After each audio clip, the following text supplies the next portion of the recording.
The Honorable Penelope Beckles-Robinson, Minister of Planning and Development, members of the Diplomatic Corps, Professor Indar Ramnarayan, Acting Campus Principal, the University of the West Indies, St. Augustine, Professor Michel Mycoo, our featured speaker and Professor of Urban and Regional Planning, friends and family of Professor Mycoo, Professor Edwin Ekwe, Dean, Faculty of Engineering, Mrs. Anika Fritz Brown, Attorney at Law, specially invited guests, other deans, directors, heads, staff, and students of the University of the West Indies. And given the occasion, I also recognize our UWI professors within the audience, members of the Open Lectures Committee, principals and teachers of participating secondary schools, members of the media, ladies and gentlemen.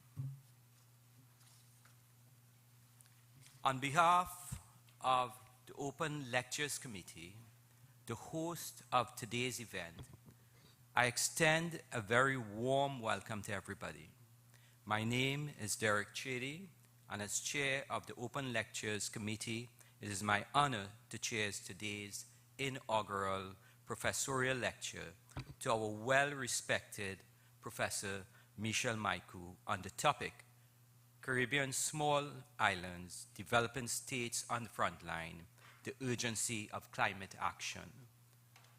This inaugural professorial lecture is our first face-to-face professorial lecture since the pre-COVID period, and it is indeed a pleasure to see everyone here today. And Professor Mycoo, it's an honor to have you restart our inaugural lectures face-to-face.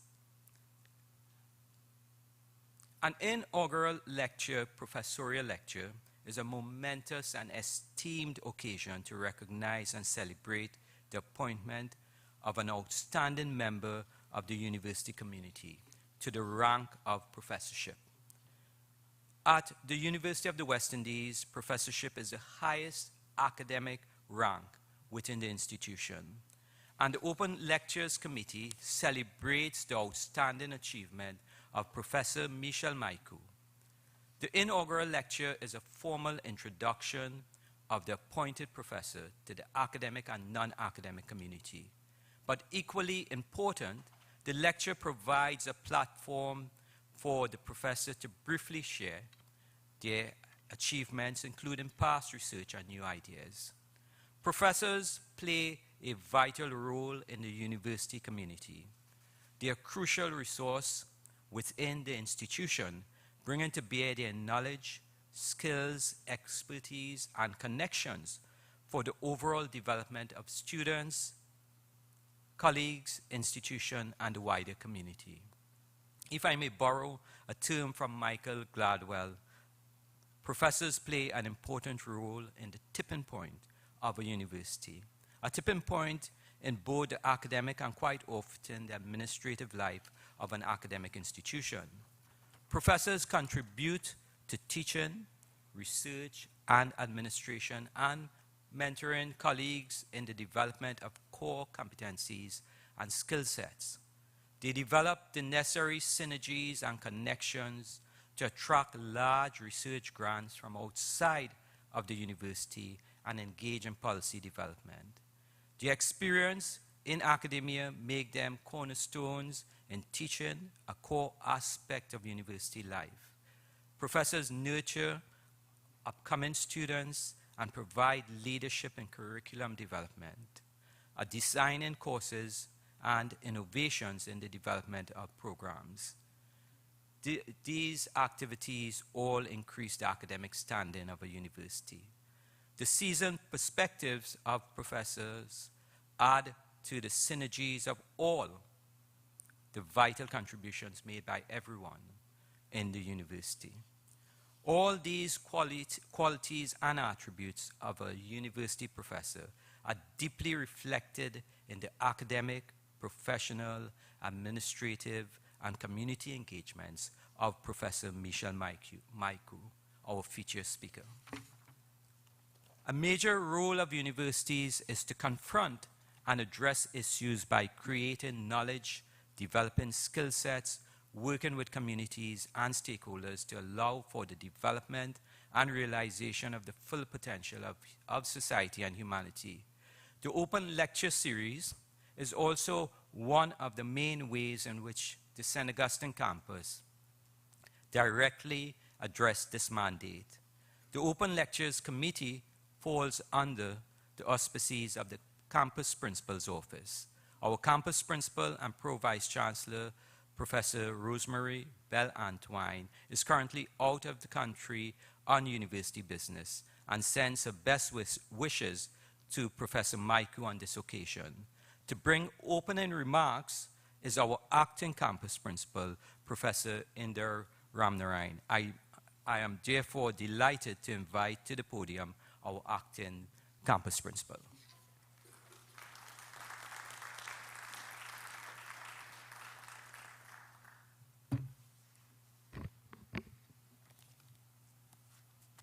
Thank you very much, Professor Chedi. The Honorable Penelope Beckles Robinson, Minister of Planning and Development, members of the Diplomatic Corps, Professor Edwin Ekwe, Dean, Faculty of Engineering, other faculty deans, heads, and members of management of the UWI St. Augustine campus, Professor Michel Mycoo, our featured speaker and Professor of Urban and Regional Planning, staff and students of the UWI, friends and family of Professor Mycoo, other specially invited guests, members of the media, good evening. As Deputy Principal of the UWI St. Augustine campus, it is my pleasure to welcome you to another Professorial Inaugural Lecture in official recognition of Professor Michel Mycoo, who was promoted to the rank of professor in 2019. So, Professor Mycoo, you're not a new professor, you've been a professor for quite a while. Professorial Inaugural Lectures remind us that scholarship remains at the heart of the UWI. It reminds us that there are individuals among our academic community who have attained an exceptionally high level of success that merits the title of professor. It is not an easy task to be appointed as professor, but some members of staff do attain this rank. So today it's a rite of passage for Professor, these inaugural lecture series. A passage that should not pass without notice by the campus community and the wider public. These lectures, as Professor Chedi would have indicated, are important to the UWI as they are to the newly appointed professors. They not only provide a platform for academics to share their views on various issues in the area of expertise, but they are also in keeping with the university's efforts to contribute knowledge, leadership, and innovative solutions to the region. It also enhances the university's image as a nucleus of intellectually stimulating activity. So I must commend the Open Lectures Committee for continuing to ensure that these lectures remain notable on this campus calendar of events. And we heard that this is the first face-to-face lecture in quite a while. I offer heartfelt congratulations to you, Professor Mycoo, on your appointment to the rank of Professor of Urban and Regional Planning. I must indicate that it is an honor to be appointed as professor. You have the additional distinction of being the first woman to be elevated to the rank of professor in the Faculty of Engineering. I think that deserves applause. So congratulations on this achievement. Professorship is a rank that demonstrates authority. It signifies a track record of leadership in your area of expertise and the significant impact of one's contribution nationally, regionally, and internationally. This title is awarded to persons who have distinguished themselves as outstanding academics, and indeed, you have done so. Professor Mycoo, I believe that you deserve to have this platform today and look forward to hearing your presentation, or rather, your urgent call for climate action. This evening's lecture is a very timely one. As we all know, the global climate crisis is a very real challenge facing our world. The importance and urgency of the impact of climate change has long been of high priority to the UWI. Now, more than ever, we not only have the warnings of environmental experts and activists, but we in this region have been experiencing increasingly severe effects of climate change. In the Caribbean, our vulnerability, especially that of our low-lying island states, is one of grave concern. Most of us have fresh memories of the floods that affected our islands just a few months ago. Indeed, in order to have a more impactful regional climate change response, it is crucial that not only the UWI lead the charge, but all members of our societies within the region recognize their roles and responsibilities. Of course, we are happy to have Professor Mycoo, who is also the Deputy Executive Director of the UWI's Global Institute for Climate Smart and Resilient Development, enlighten us further on this topic. Professor Mycoo, I wish you much success as you continue to contribute to the advancement of knowledge in your discipline and challenge the established boundaries within your field. Ladies and gentlemen, again, I would like to thank the chair of the Open Campus Lectures Committee and the committee itself, Professor Derek Chidi, for organizing these lectures. I'd also like to thank you, colleagues, students, and the public for showing your support this evening. Do enjoy today's lecture. Thank you very much.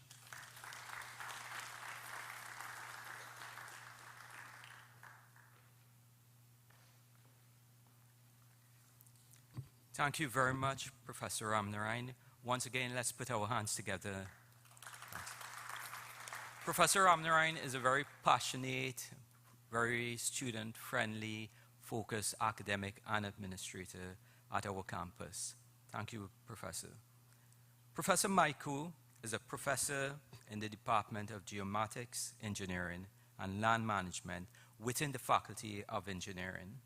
I'm therefore pleased to invite the Dean of the Faculty of Engineering, Professor Edwin Equi, to introduce our feature speaker, Professor Michel Mycoo. Dr. Equi is a professor of agriculture engineering. He has published over 100 papers and is the recipient of the prestigious Caribbean Teaching Award. And as a dean, he always carries a smile with him. It is my pleasure to welcome Dean Equi to the podium.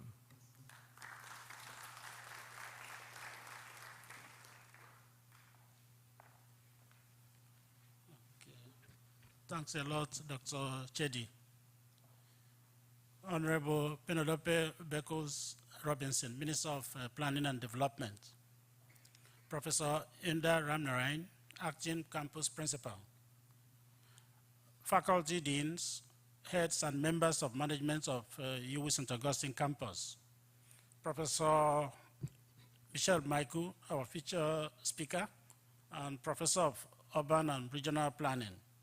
Staff and students of UWI St. Augustine campus, friends and family of Professor Mycoo, our specially invited guests, members of the media, distinguished ladies and gentlemen. It is my honor to be called upon to introduce our eminent professor, Professor Michel Mycoo. Professor Michel Mycoo was elevated to the rank of professor in February 2019. She is a professor in urban and regional planning, and as you have heard, she is the first woman to be elevated to the rank of professor in the Faculty of Engineering. Professor Mycoo is a member of the Intergovernmental Panel on Climate Change, which was declared a co-laureate of the 2022 Gulbenkian Prize for Humanity. She was among the 263 authors selected from 1,037 international nominees. She coordinated the Small Islands chapter and was a contributing author to chapters on cities, settlements, and infrastructure, as well as climate resilient development pathways. Professor Mycoo is currently the Deputy Executive Director of the UWI Global Institute for Climate Smart and Resilient Development. She also serves as the university's campus, she serves in the university's campus appointments committee, as well as the board of undergraduate studies and the open lectures committee. She is the program coordinator of master's degree program in urban and regional planning within the Department of Geomatics Engineering and Land Management. And she has been very instrumental in curriculum development. Professor Mycoo has been conducting research in small islands development states for over 25 years on urban planning, climate change adaptation, water management, disaster risk reduction, and integrated coastal zone management. She has executed many research projects and has been a part of teams which attracted large research grants from donors based on robust proposals. Her research has so far produced more than 120 publications, including 6 books, 15 book chapters, and 53 scientific peer-reviewed journal articles, as well as conference papers. She has delivered keynote addresses at many international conferences and high-level expert meetings. Her scholarship has been recognized for its relevance to Caribbean developmental challenges, quality, depth, and diversity.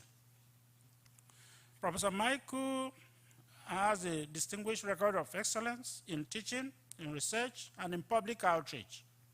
She received the Vice Chancellor's Award in 2019-2020 for all-round excellence in the categories of research and public service. In 2014, she received the University of West Indies Garden Life Teaching Award for teaching excellence, as well as the University of West Indies National Gas Company Research Award for the most outstanding researcher in the Faculty of Engineering. In 2008, the University of West Indies honored Professor Mycoo as one of the 60 lecturers under the age of 60 for excellence in teaching, public service, and research. Before joining academia, she was a practitioner operating in her chosen field in urban planning. She worked at the urban division of the World Bank in Washington, D.C., then as an urban planning consultant in Trinidad and Tobago, as well as the Caribbean, within the Caribbean as a whole. She started her own consultancy company called Planet in 1997, more than 25 years before the Earth's response to climate change was rigorously debated. Her early career began as a chartered town planner in the Town and Planning Division of Trinidad and Tobago, where she acquired a rich professional experience. Several development agencies have commissioned her as a senior technical advisor on a wide range of issues, including the World Bank, the European Union, Inter-American Development Bank, United Nations agencies, as well as the Caribbean Development Bank. Professor Mycoo serves at the international level as a scientific steering committee member of the International Science Council, Future Earth Coast, UN Habitat, and Vice President of UNESCO's Committee for the Management of Social Transformation. She is #1 of 16 international scientific expert reviewers of the 2023 United Nations Global Sustainable Development Project and a lead expert on the tourism panel on climate change. She has served the planning professional body in Trinidad and Tobago, especially in the Trinidad and Tobago Society for Planners, as the past president, also as the past vice president. As part of her commitment and passion to safeguard the environment for present and future generations, she has already served as a member of the Esserite Nature Center and the National Steering Committee of the United Nations Global Environmental Facility, and the Small Grains Program. Professor Mycoo is a Commonwealth scholar, a Canadian International Development Agency Fellow, a U.S. Fulbright scholar. She was conferred a doctoral degree in urban planning from McGill University in 1996. She also holds a Master of Science degree in urban planning from the University of Hong Kong and a UWI alumni, and also a holder of Bachelor of Arts degree in geography as well as, geography and social sciences from the University of West Indies, Mona, Jamaica. Colleagues, you can see that we have a very distinguished professor here. So without wasting a lot of your time, I now call her to come and deliver her moving industrial lecture. Professor Mycoo.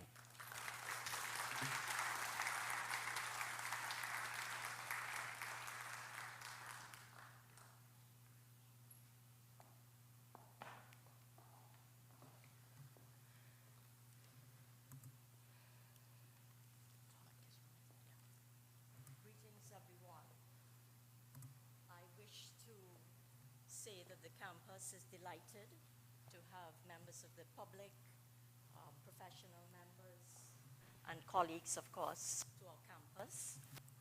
It is obviously a pleasure always for the academic community to share with our stakeholders our knowledge. And so today it is, of course, my pleasure to share with you my inaugural lecture as a professor. And I hope to excite you with my knowledge and certainly my years of research in working on this particular theme this evening. So I shall proceed and launch straight away into the lecture, the title of which is already shown there, and it will obviously bring you close to the region. Let me first say that we obviously live on one planet, the Earth. As far as we are aware, there is no life in any other system but the one that we know. And what we have found in the scientific literature is that we are causing stress in nature, and nature is responding by actually showing that it's stressed in terms of the impacts of climate change on small island developing states. So the thing is, the Earth is very delicate. It has ecosystems that are all intricately woven, and as soon as it's like a tapestry, as soon as you pull a thread out of it, it begins to unravel unless we do things to make adjustments over time. I want to go back a bit in history because I think it's instructive to know where we have come from. So in 1987, the World Commission on the Environment and Development commissioned a group of experts to produce some report that assessed what was happening with the Earth. From as early as 1987, it was becoming quite clear that something was going wrong. And in fact, to quote from the Brundtland report, the report is named after Gro Brundtland, who was the Prime Minister of Norway. And it says, the report actually said, we are not forecasting a future. We are serving a notice, an urgent notice, based on the latest and best scientific evidence, that the time has come to take the decisions needed to secure the resources that we are using to sustain this and coming generations. In fact, it was out of that report that this term, sustainable development, was actually coined, making sure we use the world's resources in a responsible way so that we ensured that this generation, as well as future generations, would not be compromised in any way. The report went on to say the burning of fossil fuels, mainly oil and coal, puts into the atmosphere carbon dioxide, which is causing gradual global warming. At the time, they said gradual. Now we know it's not. And I will unpack that narrative as I begin to develop my lecture. It goes on to say this greenhouse effect may by early next century have increased average global temperatures enough to shift agricultural production areas, raise sea levels, flood coastal cities, and disrupt national economies. So again, I want to highlight 1987, okay? Out of that Brundtland report, the actual commission began to say, listen, we needed the Earth Summit in Rio de Janeiro. It set the platform for a huge conference of over 30,000 delegates.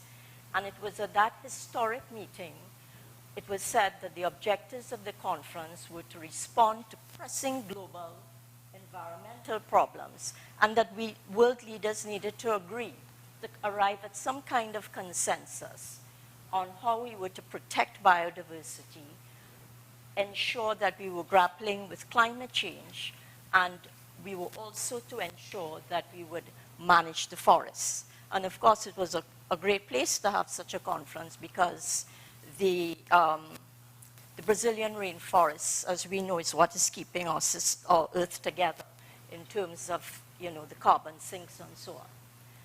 Now, that meeting was very controversial. Developed countries said, but hold on, the 2/3 of the world is consuming all of these resources, and it's contributing to this global warming we're hearing about. Of course, the 2/3 didn't like that. And so they said, but the 1/3 is actually consuming more of the resources, although your population is smaller. Anyhow, what amounted out of that meeting was that the treaty was signed that they would protect the biodiversity, climate change, and forest management. Of course, it's not always that easy to comply with or adhere to these treaties, as we find out with time. But this was 1992. The small island said our voices were drowned in this meeting. So we called for a special meeting to be convened, and it was held in Barbados, and it led to what was called a plan of action, and that was 1994. And it was to address all the issues related to small island states. Now we move to the climate change topic. Now, in terms of what was going on, the Intergovernmental Panel on Climate Change had actually begun its work. It's a little bit distorted, but what it shows here is that the IPCC had started in 1988, and by 1990, the first assessment report came out. So it was actually looking at what was happening in terms of climate change. I'm going to fast forward in that there was a suite of IPCC reports all talking about climate change. But this is the sixth assessment report, and there are three major groups. One, which is the physical science, working group 2, which deals with impacts, vulnerability, and adaptation, which is the one I was involved in, and then the AR6, which deals with mitigation, not adaptation, mitigation. What is instructive is that that last report said, having all of these reports before, this report is saying there is need for urgent action. And this will come across later as I progress. The key message arising from our report is that the scientific evidence is unequivocal. The climate is changing, and it's threatening our well-being as well as the health of the planet. So human beings are being impacted as well as the natural system. And it goes on to say, any further delay in concerted global action will miss a very brief, rapidly changing window for us to live in a more secure and ensure a more livable future. This is very, very clear in our report. It goes on to say recent changes in the climate are widespread. We're seeing it everywhere in the world. The changes are rapid, they are intensifying, and they are unprecedented in thousands of years. But we have to ask ourselves, Is it that the Earth system is changing on its own? Well, we find out that the challenges we face are driven by how we actually utilize our resources, how we live our lives, and how we intend to safeguard nature. It tells us that the way in which we use land and all other natural resources, our unhealthy diets, the way we plan our cities, all of these, in fact, increase the threats that make us far more vulnerable to climate change. So we are the drivers of some of the impacts that we are seeing in the contemporary period, in the modern era. This is very, very important. The carbon dioxide concentrations are the highest in at least 2 million years. The sea level rise is the fastest in at least 3,000 years. The Arctic sea area is at its lowest in at least 1,000 years. And the glaciers are retreating at an unprecedented rate in at least 2,000 years. Those are very alarming figures, right? So the physical science report, which is Working Group 1, told us this is what is happening. And the way it works is that Working Group 1 takes their science, passes it on to Working Group 2, which deals with impacts, adaptation, and vulnerability. So we got the golden handshake, and we were now to take this and figure out how are we going to adapt to the climate change. But before I do that, I have to give you the storyline behind what is actually happening in terms of scientific findings. So we know the glaciers are melting. Ocean and ice sheets, the ocean temperature is rising. The green ice sheets, glacial ice sheets are all melting, and you can see sea level rising as a result. As long as the glaciers melt, sea levels will rise because, of course, we are all connected in that what happens in the Arctic when that water melts is going to go somewhere. It's coming down to the equator, which is where our small islands are located. We are not on track, according to the reports, to limit warming to 1.5 degrees Celsius. At the moment, we're at 1.1 degrees Celsius. But any time we move beyond 1.5 degrees Celsius, we're in big trouble. Small island states are in trouble. Now, if you look at the graph here, these are the greenhouse gas emissions, and this is the period of time, 1990, 2000, 2010, 2019. What is obvious is that the coal and fossil fuel takes up most of the greenhouse gas emissions. That's what we're worried about in terms of the use of fossil fuels by industry. But there are other contributors, and the point is, if you look at the trend, they are all rising over time.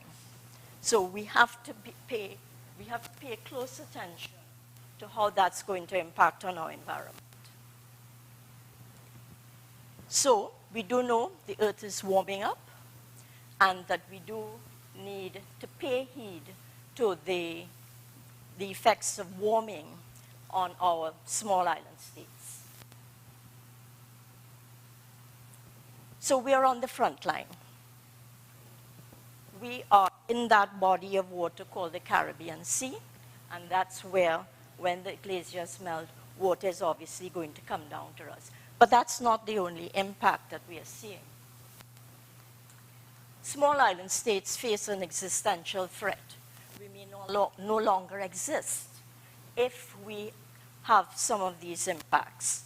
We are described as hot spots, but we are seeing temperature increases, the growing impacts of tropical cyclones, or what you know as hurricanes. We are seeing the impacts of storm surges. As a young person, I don't ever remember hearing about storms in Trinidad, certainly, because we were out of the hurricane belt. But more and more we are hearing about these storm storm warnings. Of course, the rest of our Caribbean neighbors live with that every hurricane season. We're seeing droughts and changing precipitation patterns. Again, unusual. We have rising sea levels. We're seeing coral bleaching. The warming up of the ocean is causing the coral reefs to be stressed, and they deteriorate with the warming. They're very sensitive to change in ocean temperatures. And of course, we're seeing the entry of invasive species. So all of these changes are already detectable across both the natural and human systems. And our IPCC report says very clearly, we are very confident that this is happening, and it's happening within the Caribbean area, of course in the Pacific region as well, but my focus is today on the Caribbean. This is what is happening. Declining trend in rainfall during the June, July, August period, and it will continue in coming decades, and we are seeing this with high confidence if we go to 2 degrees warming and above. We will also see higher evapotranspiration. That's when water in a water body is lost when it heats up, and so you can get that in your rivers and reservoirs. And that under a warming climate and will result in increased aridity and more severe agricultural and ecological droughts. We are seeing some changes in relative to a period of time, 1995 to 2040 for the Caribbean, under increasing warmer levels. So, again, what is quite clear from this is that the global warming increasing 1.5 degrees, 2 degrees, 3 degrees, or 4 degrees, this is going to show, the deepening brown is going to show increase in aridity. So we really want to stay below here and not get there, because that's going to have consequences for water security. No water, no food, food security, and so forth. So this is typical of what the drought can do to our land areas. This is classic hurricane weather patterns. Some systems are of a magnitude. They have extensive coverage, and the coverage is over small islands when they can literally cross over an entire landmass because these systems are very, very big. The cost of a hurricane is absolutely catastrophic for small islands. The tropical cyclone Maria in 2017 resulted in Dominica's infrastructure being almost totally devastated, and the losses amounted to more than 225% of its annual GDP. Now, just think of... You need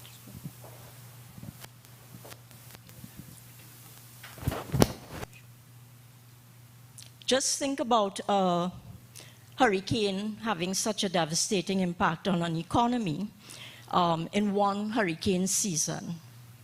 And then an economy tries to get ready for tourism the next season. That can't happen. So if we are going to see more hurricanes in our region, these economies are going to be unable to recuperate with the extent of these catastrophic events. And of course, we have the effects of hurricanes in Dominica, buildings destroyed, utility poles destroyed, the effects of flooding on infrastructure, the loss of economic activity, the impacts on public health, and so on. These things have a cost attached. We also see the effects of climate change. Let's get into which of the sectors are going to be impacted or are being impacted at the moment. So we've talked about the economy. We are seeing it in agriculture, water, health, the built environment, and infrastructure. Agriculture. The region is obviously very concerned that with increasing droughts and flooding, we can see agricultural production highly impacted.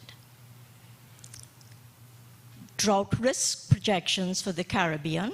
So we have seen what I call observed impacts, but there are also some projections that say into the future the Caribbean will experience severe water stress from 2043 to 2071. This is the IPCC's report, based on several thousands of pieces of scientific literature. The climate change on drought patterns is going to be a major threat to cocoa pollination. The wetter wet seasons can result in flooding and destroy crops. And we do have the Caribbean Institute for Meteorology and Hydrology based in Barbados, which is producing climate information services to help farmers know when to plant, when to harvest, how to cope with the droughts, and so on. The fisheries sector will be impacted. We are already seeing declines in reef-associated species due to coral bleaching and hurricane damage. When a hurricane hits an island, the wave energy can destroy the coral reefs, which are very, very fragile. So again, we are seeing the impacts of that. Oceanic scale shifts in the distribution of large pelagic fish. They're seeing it particularly in the Pacific, but we are also detecting changes where the fish are moving away from our particular area due to the warming up, and they're looking for cooler temperatures and so on. And of course, if these trends continue, the future indicates that local species may go into extinction, or they may actually migrate out of the region. Let's look at ecosystems. Small islands cover only about 2 to 4% of the Earth's land area, but it supports 20% of species on land. That's rich biodiversity for small areas, but they are also equally fragile to climate change. 100% of island endemics, which would be species found nowhere else, face extinction within our region at global warming level, at the global warming level of 3 degrees. Now we're at 1.1. But if there are no reductions in the carbon emissions at the global level, and we continue to rise, we are facing some trouble. The marine ecosystems, what the marine ecologists are saying on our team was that above 1.5 degrees Celsius globally, including our small islands, because there are coral reefs elsewhere, it is projected that there will be further loss of 70 to 90% of reef-building coral. That's high. If we get to 2 degrees Celsius, 99%, we can say almost 100% of corals would die off. And what the scientists are saying now is if global warming even temporarily exceeds 1.5 in the coming decades, at a later stage, it may actually be permanently damaged, and we can't reverse the damage that is done. So that's not good for us. 100% species extinction in terms of terrestrial species, and the coral reefs, 99%, 70 to 90, those are very, very high figures for us. When you have coral reef loss, people will say, what's the value of a coral reef? Well, the coral reefs actually provide that material that gives you the talcum sands on the beach. That's your tourism product. But the coral reefs actually leave coastlines defenseless if they're damaged. This is Mycoo reef in Tobago. And the coral reef is the first line of defense from storm energy and so on. It's protecting the land. So on the seaward side, you have this first line of defense is your coral reef. And on the coastal zone, what helps us is the wetlands beyond that. So again, let's not think that the coral reefs are all beautiful. Of course, they're all beautiful to go and, snorkel and so on. But it's nature's way of protecting us. Nature has given us ways to protect our land area. But if the coral reefs are lost, there's severe repercussions for terrestrial ecosystems, damage to our coastal tourism, and of course the fisheries sector, because coral reefs they provide a sort of incubator for, or function as a nursery for young fishlings.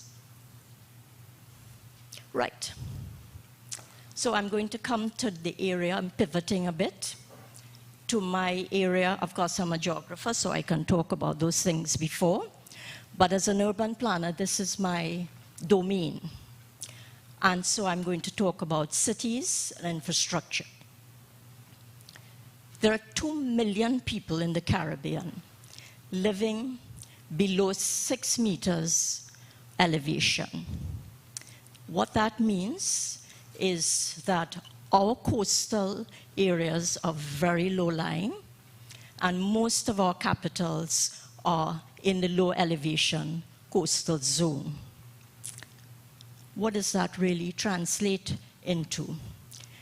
We have high-density coastal urban development in the low-elevation coastal zone, which is an area which we record as below 10 meters in elevation.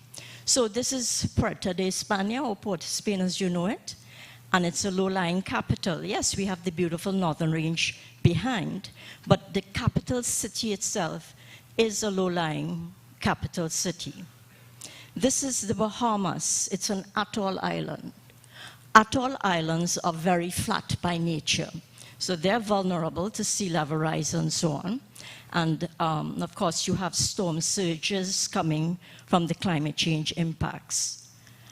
For us, what we need to do is pay attention to the fact that the population, buildings, and infrastructure are currently exposed to sea level rise, heavy precipitation events which lead to flooding, the tropical cyclones and the storm surges that cause wave energy, because all of that is going to impact on people, huge economic assets in terms of building and critical infrastructure, which are our roads, our industries on the coastline, airports, some of those are on the coastline as well. And what our IPCC report indicated is that human settlements in atoll islands actually face the most threats. They may actually become uninhabitable if the global warming continues, which is not good news for some of our Caribbean neighbors. This is an aerial photograph of Bridgetown. So Bridgetown is actually very flat, as if those of you who've been to Barbados will know Barbados is very flat. And what they've done is they've done a 1 in 100 year flood polygon, which is the blue area. And it shows that Bridgetown's infrastructure is quite vulnerable to the impacts of storm energy and flooding. And so you see the power station, Bridgetown Port, the actual commercial district, and the government headquarters and so on. So huge investments are on our coastline, and the question is, how are we going to defend those coastal areas? Right, the most rapid growth in urban vulnerability and exposure is in our Caribbean cities and settlements, where adaptive capacity may be limited. So we do have vulnerability, but the most vulnerability and exposure would be in the unplanned urban informal settlements. And I will tell you why that is so in a moment. Terrestrial and coastal ecosystem damage has left cities and settlements vulnerable to climate change. If we remove the wetlands, if the coral reefs are destroyed, and we're building too close up on the coastline, we are going to be affected by climate change impacts. And of course, we're doing damage to those ecosystems that provide a natural buffer for those sort of extreme events. But we also have the issue of unsustainable land use practices. When you have informal settlements, and it's very difficult to enforce building codes and planning guidelines in terms of where you are to develop on sites, whether you should be in a hazard-prone area, which you shouldn't be. The enforcement of these guidelines make it's very difficult to do that in informal settlements because they're existing outside a regulatory framework. And in the Caribbean, not just Trinidad, you have high levels of informal development, obviously for historical reasons. But once those types of settlements get into sensitive ecosystems and they do damage to watersheds and they're in floodplains and so on, the mounting costs, both environmentally and economically, we will need to factor that in to our policy making, our plans, and our actual project implementation in the future. Let me just reverse a bit, because I think what's important at this stage is that I think I've made a sound case that we need to sit up and understand their impacts and their vulnerabilities of impacting on us due to climate change. But clearly we have to be able to do something. And so I'm going to pivot here to say, how are we going to adapt as islanders to these types of changes? There is no single adaptation response. There's no silver bullet, in other words, that will help reduce risk to people and nature and economies. What we are seeing is we have a combination of measures that we need to use. Protection is one of them. You have accommodation and retreat, and I will tell you what each one serves in particular contexts.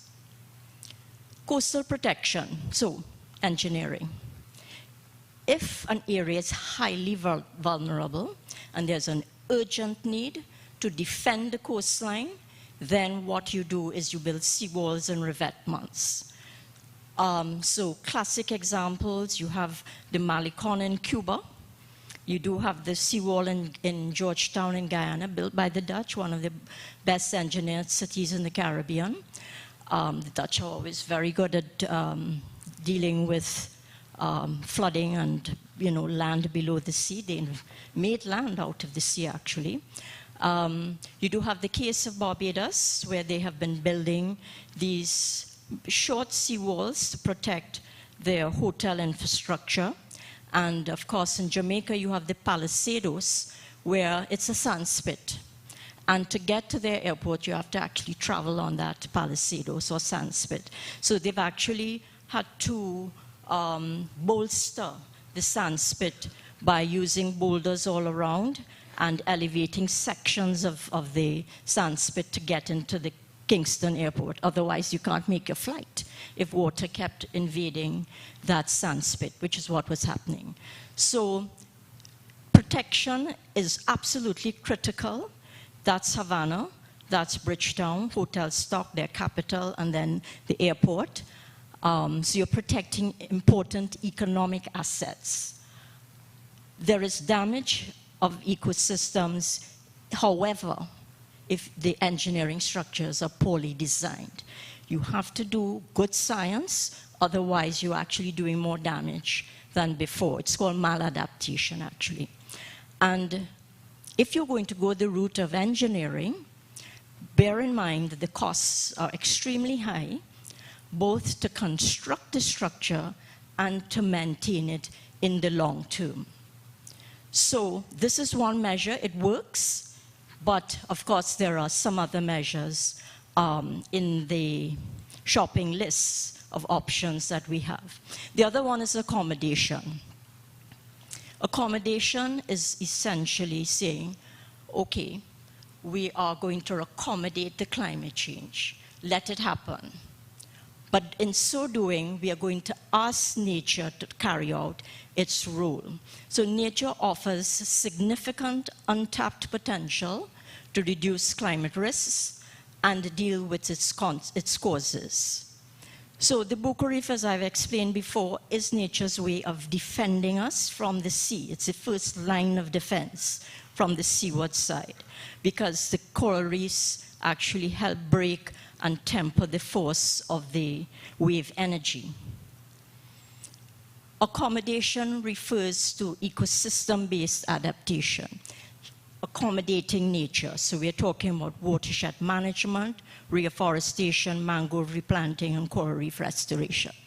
The Caribbean is actually very strong in this area, and most of the projects we've seen happening on the ground include communities becoming engaged in various aspects of using the ecosystem-based adaptation measures.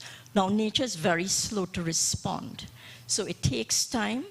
As I said, if it's urgent, you have to go the way of protection. But in the meantime, you should be using these ecosystem-based adaptation measures to protect infrastructure and people and so on. So you have what is called our Rich to Reef. It's watershed management. This is Tobago. Main Rich Tobago is actually the oldest protected area, forest reserve in the entire Western Hemisphere, believe it or not. And we are trying to ensure we protect the watersheds. Have to be protected so that you don't contaminate or have heavy sedimentation in your coastal areas and flooding and so on. These things, this forested area has a function. The mangroves have a function. These rooting systems from the seaward side, they help to alleviate the extent of floodwaters penetrating further inland. So when people think that a mangrove or wetland is wasteland, it's not. It's nature's way of providing us with a form of protection. Right, water security. Urban areas will be affected by the increasing water stress that we are seeing. Remember I said aridity and droughts. So for us to cope in the future, we are going to have to ensure that we are doing adequate watershed management. I don't mean going up and planting a few trees that look pretty on the hillside. We really mean large-scale, well-designed watershed management. This is the role of planning, land use planners, ensuring that our watersheds are well protected, ensuring you don't have the encroachment of squatter settlements or informal development into these highly sensitive areas. Otherwise, we're going to get flooding. We do have rainwater harvesting as an option to deal with the dry, the aridity. We are seeing projects in the region. Protection of groundwater aquifers. We do have aquifers that provide fresh water. But if you have sea level rise and you do have the penetration of sea water or what you call changes in the salinity of fresh water, then we also have to ensure how we are going to safeguard those sources of fresh water. So we do need to do some mangrove replanting. So anytime we get a project in planning and it involves land reclamation and wetland removal, we have to think twice. Across the region, desalination plants are being built to deal with droughts. Of course, water saving devices, water recycling, and water pricing to ensure there is no wastage. So, how I link this back is that in the urban context, we have to ensure that we do not destroy our watersheds, because really that's going to help protect our reservoirs and ensure that we have water security. Barbados has a serious problem. It's in the top 15 countries in the world suffering from water scarcity. And They do have measures through land use planning to ensure that the people have cisterns and they do have enough storage to accommodate the building that they are going to construct in their own homes. Agriculture. Agriculture does have a role with food security.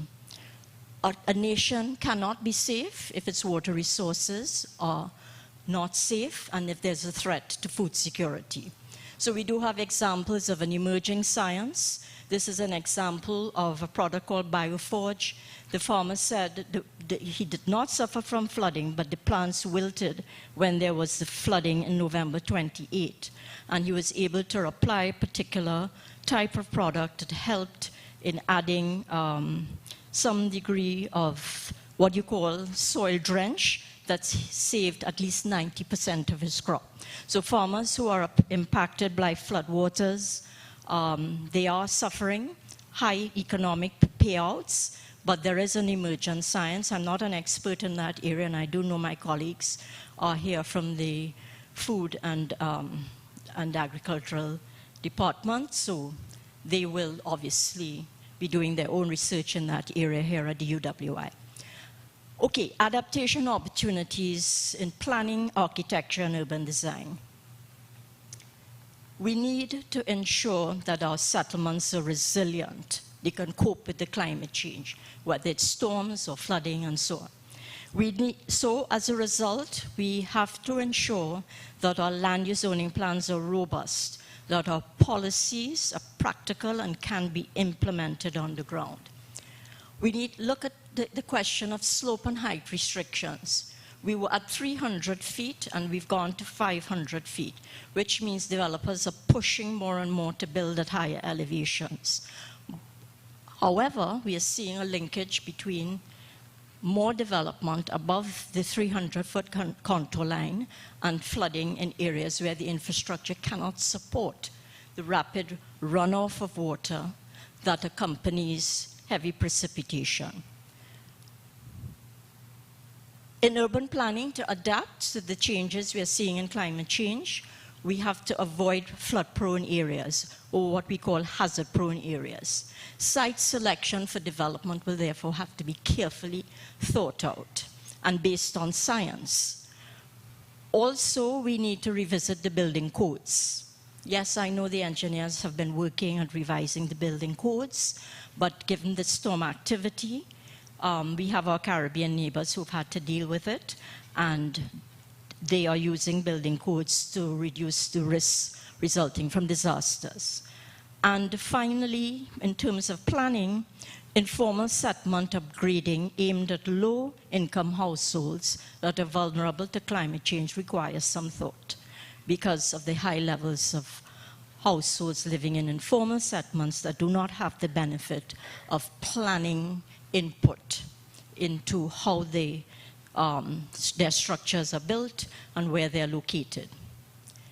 Some of the barriers to implementing plans include sometimes the lack of political will, the lack of management capacity to enforce, and sometimes limited financial means and mechanisms or competing priorities. Where are you going to allocate your budget to cope with the climate change we are seeing?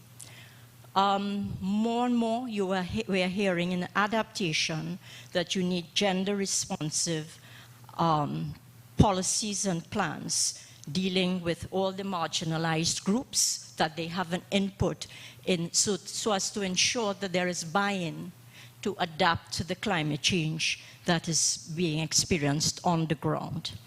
And of course, the greatest gains in well-being in urban areas can be achieved if we prioritize our investment to look at reducing risk to low-income and marginalized residents and informal settlements. The wealthy can take care of themselves. They have the benefit of using good structures, and they are going to be located in areas where they're not as vulnerable. But we do need to ensure that we pay attention to the more vulnerable. The future, can we retreat and relocate? if we're on the coastline, are we going to move everybody from the coastline? Can we pick up the infrastructure and move it? No. So we're going to have to do some scenario planning, and it's important that land use planners begin to use the projected sea level rise scenarios coming out of the scientific reports in zoning plans and policies. There are plans all over the Caribbean, but it's time to start mainstreaming some of the projections on sea level rise into these plans. We can't say, well, what are we going to do? We need to start using the science to inform policy and practice. Okay. I think very often we don't realize the benefit of open and green spaces, but our urban areas do provide that important lung for cities. They do have recreational values, but they will help us in coping also with the heat stress in our cities as we begin to encounter warmer temperatures. And we have them in the Caribbean. We don't have to reinvent them. They're there already. We have open spaces like the Savannah, the Carenage, that waterfront water body helps to keep temperatures down. They're right up and down the Caribbean. We can also build our houses and other buildings on stilts to cope with floods. We've done it before. So it's not everything that we need to reinvent the wheel. There are existing solutions. The old architecture was designed to cope with the heat stress. The hip roofs and the vaulted ceilings to take the heat out, the jalousie windows to keep shade, the verandas that kept shade all on the open areas of the house, the porticos and the gable windows to keep the hot air out. So architects have a role to play in terms of reducing the kinds of heat stress that we're going to experience. And we can extrapolate these designs to even the types of structures that are built in terms of public housing and so on. I come to a big question. Where are we going to get the money? I'm sure everybody's asking. If we are not contributing to the global warming, or significantly, our carbon footprints are small, but we are impacted, where are we going to get the money to cope?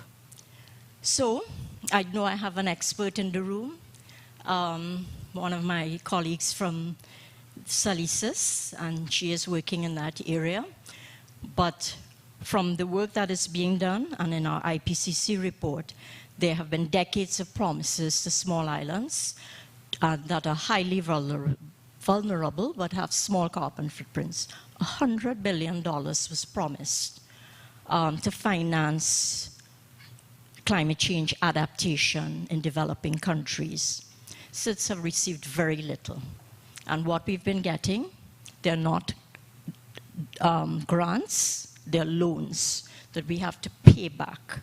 So that's not fair. So the whole storyline of climate justice is a big one. And some countries simply do not qualify for the grants. So there are islands like St. Kitts and Nevis, islands up and down the Caribbean that have been classified as middle-income countries based on a particular index that the development agencies and international financial institutions are using. Now, that's not fair. And something has to be done about how they do these classifications. And I can tell you, applying for a grant is very problematic.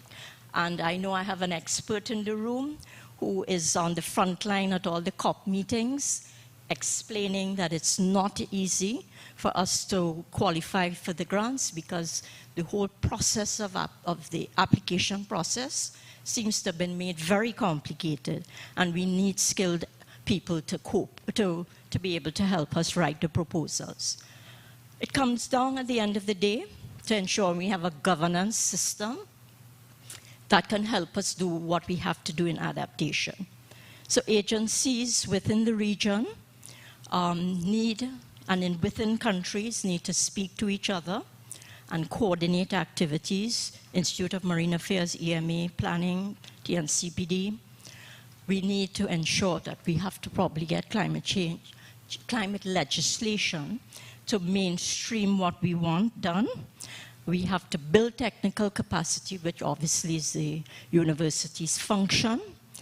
And we are suffering from some data in terms of data quality and the availability. One of the problems with small island states is that we can't sometimes get literature for the assessments in the IPCC reports. And the Pacific seems to be doing better because a lot of the Australian and New Zealand research community are doing their work there. But in the Caribbean, we are suffering from some data deficiencies.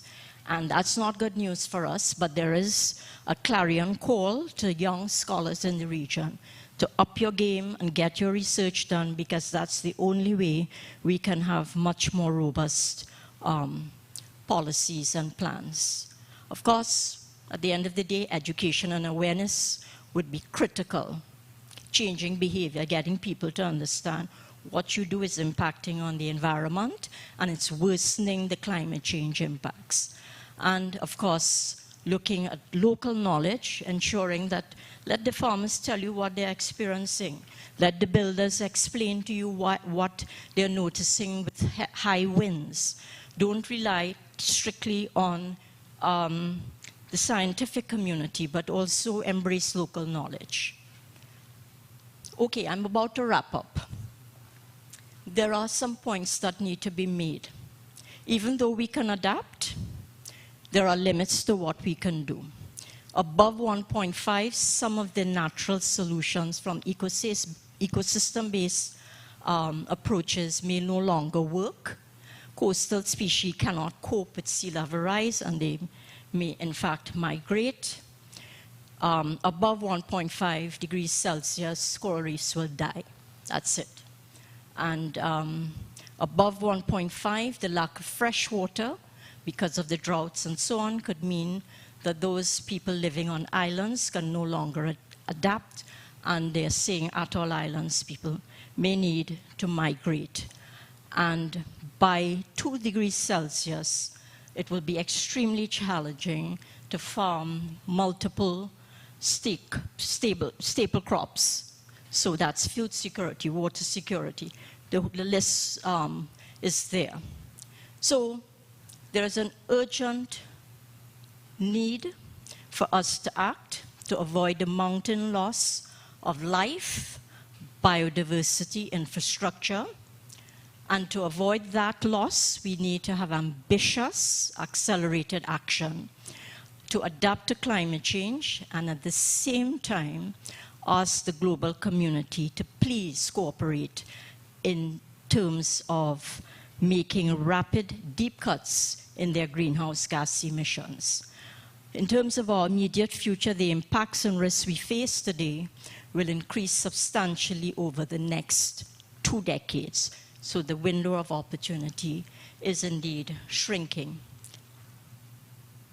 We face the existential threat if global warming rises, in other words, above 1.5 degrees Celsius. Where will we go?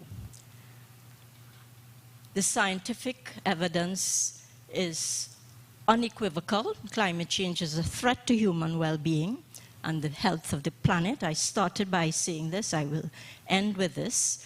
Any further delay in concerted global action will miss the brief, rapidly closing window to secure a livable future.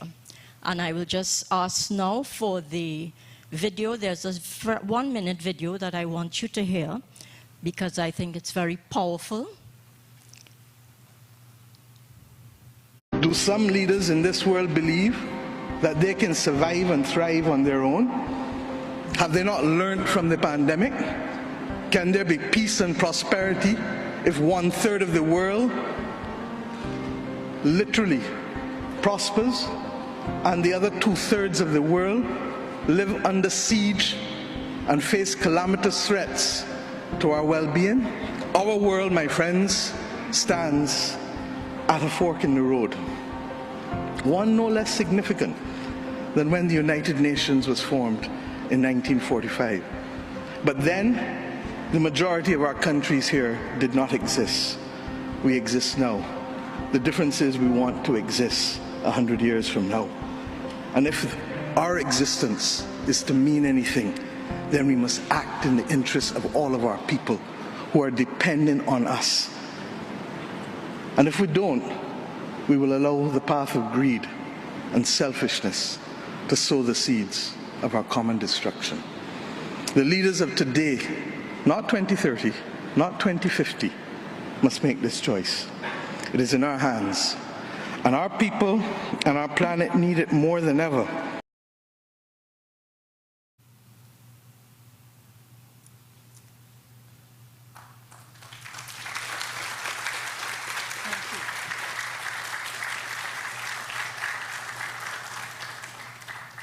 There is a little glitch in the presentation, and I just wanted someone to.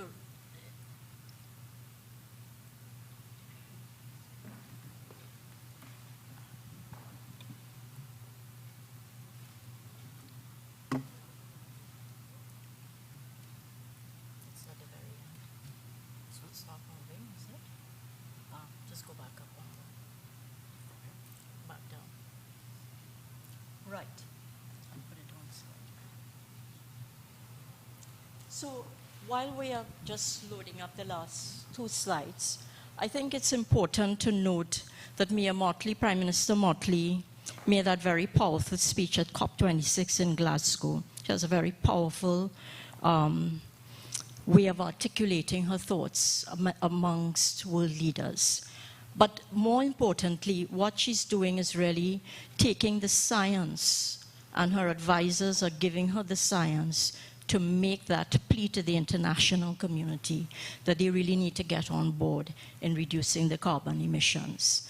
So I have to let you know that the work of the IPCC and the work that I have been doing with my team of authors on the Small Islands chapter, I was the coordinating lead author, but I did work with a cast of very, very, many of them are on the virtual call today, of really top-class scientists from around the world, including UE alumni, Dr. Shobha Hamaraj from UWI, Roshi Mahon, one of my former students. Dr. Mahon is at CIMH. There's Stacey Robinson from Jamaica, Dr. Adele Thomas, a friend and colleague, some sort of bright Caribbean scholars and scientists. And there was a camaraderie, although the pandemic was quite a pressure to deal with preparing this report and defending it by word for word in front of 150 governments online across time zones. But that work is contributing to the science that informs the policymakers and our political leaders in taking a very strong stance that we do need to have urgent climate action and to bring the losses and damages discussion closer and how we are going to access adaptation financing. I want to close simply by saying in 2008, as the Dean mentioned, I was recognized as one of UWI's top 60, under 60 at the time. Wasn't 60 there. But I was holding the globe. I was in Tobago. They said, you are one of the last to take the photos. You need to rush back to Trinidad. So I flew back into Trinidad, and I ran through the office. They said, you have to bring something with you to take this photograph. This was taken at the principal's office. And I passed near a colleague's office and handed me that globe. A responsibility. Back then, I wasn't talking climate change, but I was holding the globe in my hand. And when we worked on the IPCC report, all 200 and us, plus of us, celebrating, and of course the authors from the other working groups, and we heard that we had won the IPCC won it, but we were the scientists behind the scenes working on it, and the Gulbenkian Prize was awarded for humanity. I felt accomplished. And today, the globe is there again, indicating that we really have one planet. we are vulnerable in the region. And if we are in 2008, we've come to the science in 2022. I'm saying we need to act now. And that's where I'd like to close my message and say, this is where it's important that we really need to ensure that our region holds up to our responsibility of adapting to what we're experiencing urgently. Thank you.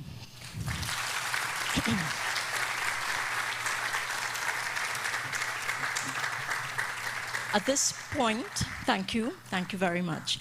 At this point, I'd like to open the Q&A session.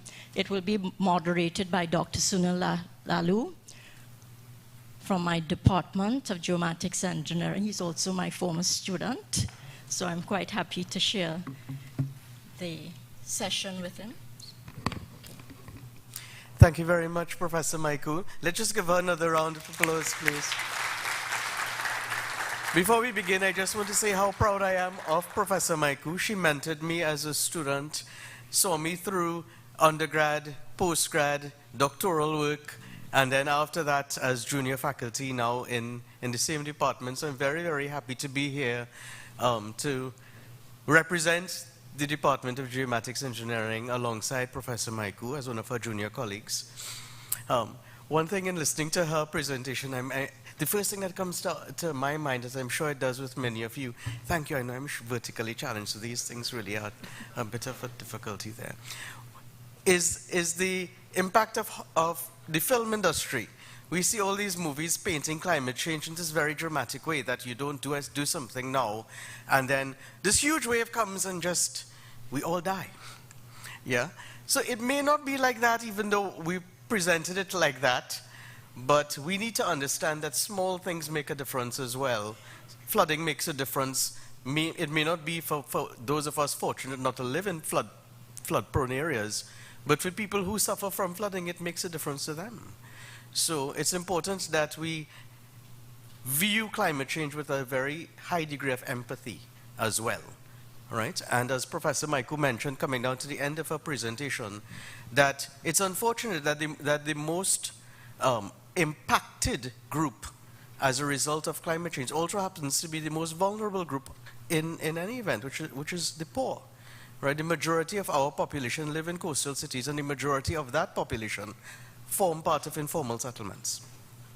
I'm happy to see the minister here, Minister Beckles, and I think that demonstrates a commitment by the government. I don't want to speak on your behalf, but I think it demonstrates a commitment of the government to be involved in climate change adaptation, strategies and mechanisms.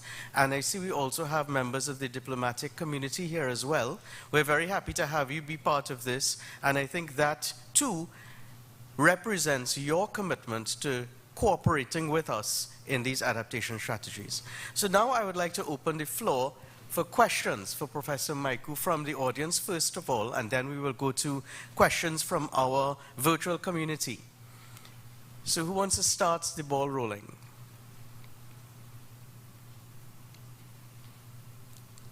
Yes, we have a question on this end.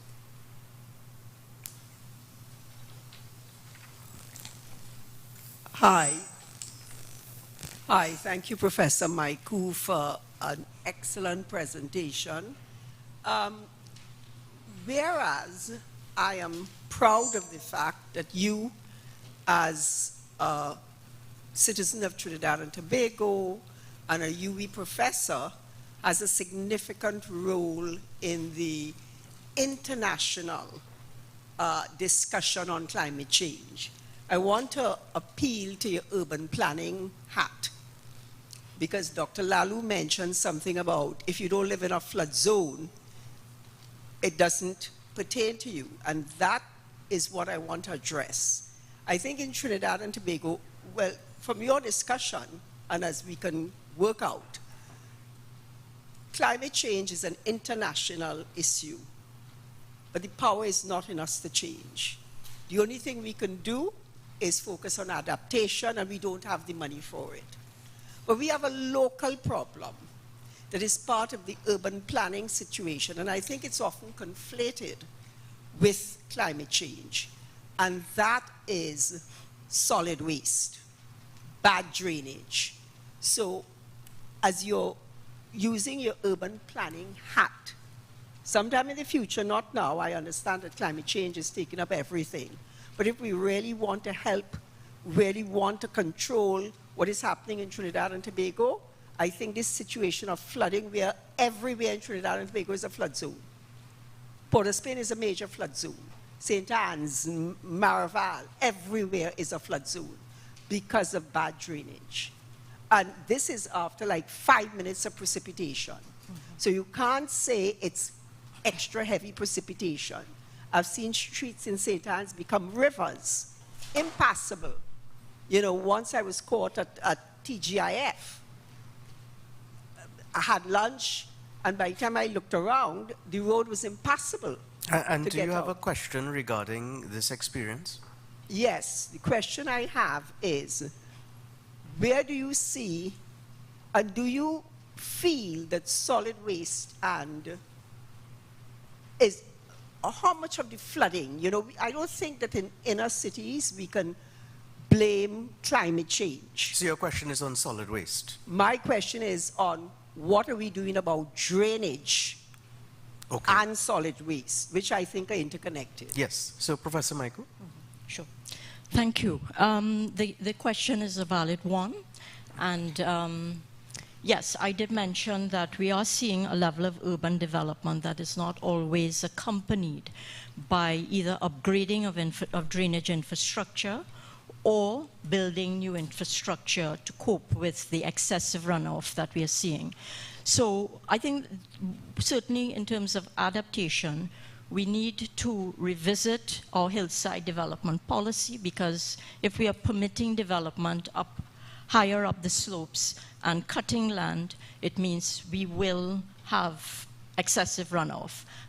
So we have to deal with that land use policy, and then the engineering fraternity needs to help us in designing drainage infrastructure that can cope with the 1 in 25, 1 in 100 year flooding and so on. But beyond the input and the involvement of the planning fraternity and the engineering fraternity, because of course we have to do development in an integrated way, we also need to have behavioral change on the ground, and building public awareness on the role they play in disposing of their waste is extremely important. I think we need to roll out some public awareness programs, invest our money in that, and we have to, from what I'm seeing, the young school children are very familiar with littering and solid waste impacts and so on. But there are segments in the society that lack that awareness, and we do need to mount campaigns to bring people to the place where they realize that they need to change their behavior, that the flooding is not only about the drainage infrastructure and the land development, but also what they are contributing in terms of their disposal habits. I can tell you that I have seen construction sites where construction workers just discard their waste and leave the home developer to collect that waste. I think when you think of that group, we do need to have some way of improving their knowledge of the consequences of individual action, because it has cumulative impacts. Thank you, Professor Stout. Thank you very much. Before we go on to another question, I'd like to take a question from those joining us virtually. One question is, how much does local planning practice integrate climate change adaptation, or could be used to mitigate strategies in development decisions? Right, so one of my students just completed her MSc research project, and she was reviewing to what extent the land use plans incorporated climate change. And from her research findings, although the sample was small in the terms of the numbers of planners that she interviewed at the Town and Country Planning Division, from the results, it's indicating that the older plans certainly did not mainstream climate change into the plans and policies. So the new generation of plans that are going to be rolled out will certainly have to take the science, take the science from the research community and integrate it into the policy and plans. So you know sea level rise is happening. We've already shown it through the IPCC reports. There are regional studies done with the modeling community up at the UWI in Mona, and I know Professor Taylor and all of them are on the call. They are doing the science, and certainly that science can feed into the new generation of land use plans and policies that will be used to guide us through, navigate this new space that we're operating in. Okay. Yeah. So I'll now go back to the audience. Sorry, so we have a question on this end. Hello, good evening, everybody. My question is also related to urban planning, specifically with landfill locations and management as it relates to solid waste. One, I would like to know what your stance or what your view on how we currently have our landfill systems or waste management systems employed. How is that adding or contributing to our effect on climate change locally, and some solutions that you may see be relevant? What I can tell you is, interestingly enough, as you said that, it triggered my imagination on where the landfill sites are located, because households that have to transport their solid waste to landfill sites will find it very expensive. So hence the reason they're tempted to throw their household waste, you know, whether they're fridges or stoves and whatever, into the riverbanks, because the cost of getting into the landfill is high. So I believe that there has to be some concerted effort on the part of the solid waste management company, working in collaboration with the agencies responsible for the landfill sites, to have collection points where it will not cost particularly low-income households to transport their waste to these landfill sites. And of course, you know, we do have policies and laws regarding littering and so forth, but the enforcement capacity isn't there. And we do need to get very, very serious in terms of implementing the regulations. Yeah? No additional laws will help us at this stage. Now that's our second question on solid waste, and it brought to mind a very interesting point. If you look at the Beetham landfill is on a mangrove next to a low-income community in the city. So we are on the whole struggle bus with that. I see we have another question from Mr. Ramsey from the ISTT.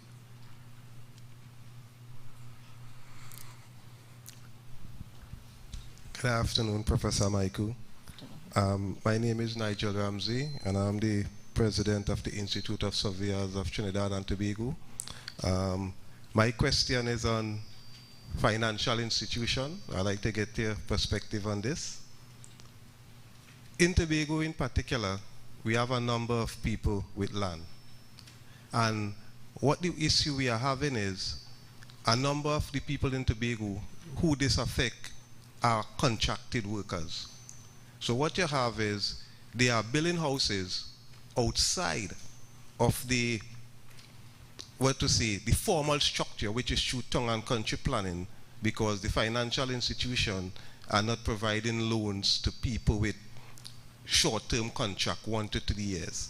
So what you have is a number of people who are billing, who just have a draftsman draw for them, nothing submit to town and country, and they're billing out of the pocket, as it were, in dangerous positions, and it's having a lot of impact economically and structurally on Tobago. I'd like to hear your view on how we could involve the financial institution to provide alternative finance for people who fall in that category?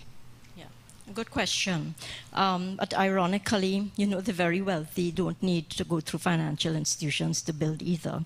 So they're also sometimes not in compliance with planning regulations. So there are two groups that fall outside of that window where we can regulate as we wish to in the practice of planning. But that's an important point about the way in which financial institutions, the whole process of lending excludes people who do not have steady income. As you said, they're contractual workers. They're working on contract, in other words. So the point is that the financial institutions really need to come up with various forms of microcredit so that they can work out the forms of repayment and so on. We've done work up and down the islands. When I did work with the late Professor Dennis Pantin, we did a whole poverty study for the Caribbean, and we realized that a lot of people, some people do not have the usual forms of collateral to go to banks and say, this is what I will use to borrow a loan. And the microcredit institutions really need to step in there and provide that opportunity for people to access funding to build their own homes and other forms of investment. Mm-hmm. So in other words, I don't think the mainstream banks will do it, and the microcredit, the credit unions are doing a lot of that work, as you know. Mm-hmm. Yeah. Yeah, very good question there. It also brings about the conundrum that the ultra-rich doesn't need to apply for planning approval. The poor can't because they're living in informal settlements which aren't approved at all. So the ones who are left to apply for planning approval are the middle class. What a great time it is to be on that struggle bus. So we have another question coming from a member of the audience. You were quite entertaining. Good evening. Hi, Professor Mycoo. Congratulations on an excellent inaugural lecture. Thank you. My name is Ruana Haynes. I'm the Director of Climate Analytics Caribbean, an organization recently established in Trinidad and Tobago looking at climate change issues, trying to localize the discussions that are taking place at the global level and spread knowledge and understanding of what is happening. And I really appreciated the lecture that you gave this evening. I recall on one of your slides, you highlighted the issue of a lack of climate change legislation as one of the, I would say, factors that might be hindering adaptation efforts in the region. So it would be lovely to hear from you what's your take on the role, as you see it from a scientific perspective, the role of climate change legislation in promoting adaptation in the region. Thank you. Thank you. Rohana Haynes, as she has indicated, is one of our lead, I did talk about her earlier, one of our lead negotiators at the COP meetings, and she's a lawyer, well-trained lawyer. So we do have top-class people in our region working on our behalf tirelessly. The question is a good one. How do we ensure that we have some form of climate legislation that helps us to address the impacts of climate change?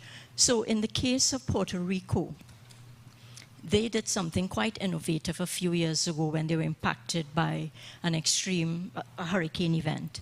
They passed a law that said anybody who is rebuilding would have to rebuild using a concrete roof so that their roofs don't fly off in the event of these types of hurricanes. Now, we are seeing more and more of categories 4 and 5 hurricanes in our region, and it's very difficult for buildings to stand up, the roofs in particular, to that kind of magnitude of hurricane.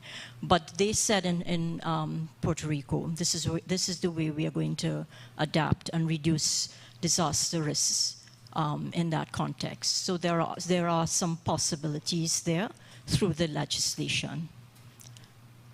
Yeah. It's good that we create a good legislative framework. And getting it passed is one thing. I hope I'm alive when that becomes implemented. He's also a lawyer, by the way. I hope I'm alive. So, I see we have a question from the head of Department of Geomatics Engineering, Dr. Michael Sutherland.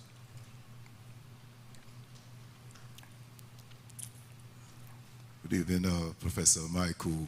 I would like to say on behalf of the Department of Geomatics Engineering and Land Management that we are proud to see you accomplish what you have accomplished. And I represent that perspective tonight. But a question, based on some things that you have said, one of the threats of climate change is sea level rise. And the IPC scenarios are of necessity generally global, but sea level rise is not the same in everywhere. So there's a local variation from the global scenario. And in the Caribbean region, there is a lack of information on the difference between absolute sea level rise and relative sea level rise. Absolute sea level rise is where they have a scenario with holding the land level. But in our department, we know that there is uplift and subsidence, and that requires GPS monitoring long term.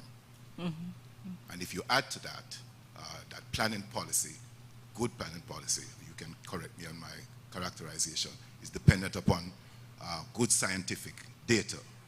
And we don't have that in the Caribbean. The question is, how much of a hindrance to adaptation is the lack of scientific data for urban and regional planning from a governance point of view? Thank you very much. Thank you. Again, a very good question. What Dr. Sutherland is referring to is that a lot of the climate modeling is based on the fact that you're using what you call global models, and you have large land areas where they can do more accurate predictions, and of course they have what you call the data has a long time horizon that they've been monitoring sea level rise elsewhere. In our region, we are suffering from a lack of downscale data because if you use the big global models, they will actually pass those little dots that we are when you see us on a map. So that the climate specialists in MONA, they are working on getting more accurate data that would be suited to downscaling and looking at islands. And so those are the experts working in the region, a team of them, Professor Stevenson, Professor Taylor, and so on. They have been doing the work, and they're coming up with alternate ways of sort of forecasting the sea level, both sea level rise, relative and absolute, and seeing how that will impact. And hope once they have been working on it, the science is there. So, and I hear the point that not all coastlines are the same. Some islands are very flat, others have flat coastal plains but mountainous interiors. So we do need to look at different configurations along the coastline. But the climate modeling scientists in MONA have been working on behalf of our small islands to get a much more accurate picture. Yeah. Yeah. We have two requests for questions, one from the back.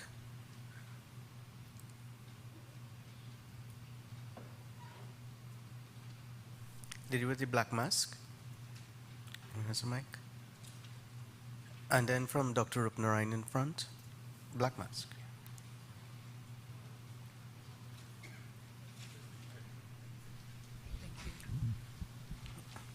Thank you so much, Professor Mycoo. It's, as the head of the Department of Geography, it did my heart good to hear you acknowledge that some of these skills are lodged in you as a geographer. And I felt a surge of pride there. Thank you so much for what was a very interesting and I think solidly put together presentation.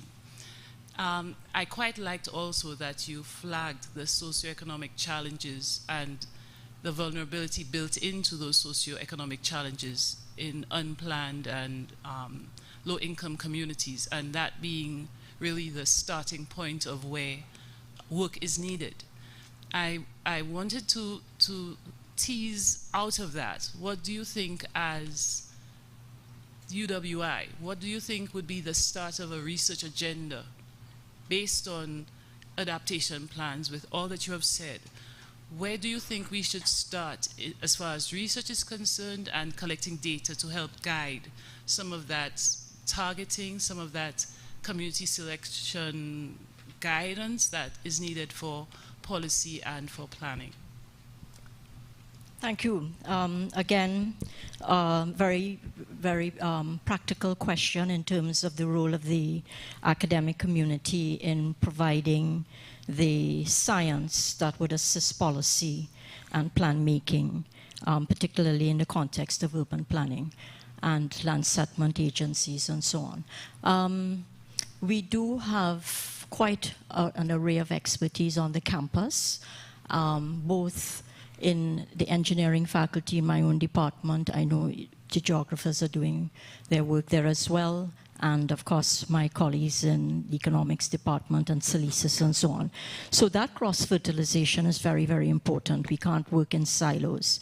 And we do have a rich environment that can provide us with an opportunity to work towards collaborating on research, putting together proposals that we can get grant funding to acquire data, to analyze the data in a much more rigorous way, and to then help share those findings with the various agencies that exist. So I think we are in a healthy ecosystem for research, as long as we are able to see the need for multidisciplinary work and talking to each other to get the data acquired so that we can really help both the science, the policy, and the practice interface on that continuum. Yeah. Okay, so we are coming to the end of our time segment for this, and we still have a few questions. So what I would do, I would ask persons from the audience to give their question briefly, and then at the end of it, I will ask Dr. Mycoo to speak generally towards all of them. So, Dr. Rupnarayan, here. Yeah. We still prefer if you use the mic, though. Well, first of all, congrats, Prof, and thanks for sharing your enlightened view of this whole climate change issue with us. So just one very brief question. All the legislation and planning and policies that we speak about, I think a critical part has to be with enforcement, which is something that we are missing, because there are policies that guides, hillside development, etc. But I think we fall back very much when it comes to enforcement of these regulations. So any suggestions as to how we could, ramp up the enforcement of these regulations, or what can we do about it? And arising quickly out of that, a lot of the flooding issues are really based on us, like how we alleviate it or attempt to mitigate or adapt is based on treating symptoms. So Port of Spain floods, we address what is happening in Port of Spain, but that may not necessarily be the cause of the flooding event. So do you think that we are actually treating the cause of some of these actions? That was two questions, Ronald. You're entitled to one.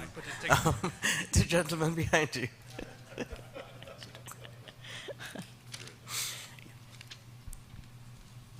Right. My name is Ray Furlong. Professor Mycoo, congratulations. I have followed your career path diligently, and you have always excelled. Congratulations. Thank you. My question is on governance. You mentioned 4 things: improve interagency coordination, the absence of legislation, build technical capacity, you spoke about UE through UE, improve data availability, Dr. Sullivan talked about that. My question is, are the technocrats in the public institutions ready? And if not, who will make them willing to be strengthened institutionally to address this massive problem? Thank you. Okay, and then the Well, I think we have the minister in front who might be able to address that. But we have a young lady there.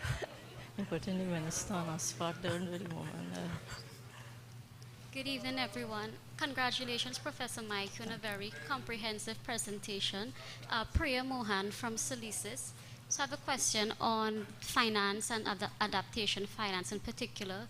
You spoke about the built environment versus the nature-based solution. Can you just speak around the financing of both, maybe particularly a difference in costs involved in the built environment versus nature-based solutions? Okay, and a final question from Professor Stowe.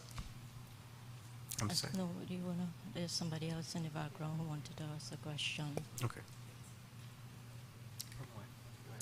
His business up in the back there. Thanks. This is not a question, it's a suggestion to the person who asked where UWI should start. I want to suggest with ground truthing. Professor Mycoo has covered the things that governments could do, the major protective things. But you can't adapt unless you know where you stand currently. So I think what UWI can do is go out into the communities, find out exactly what is happening there and what they are willing to do. So you educate, and Professor Mycoo covered the points in her talk actually.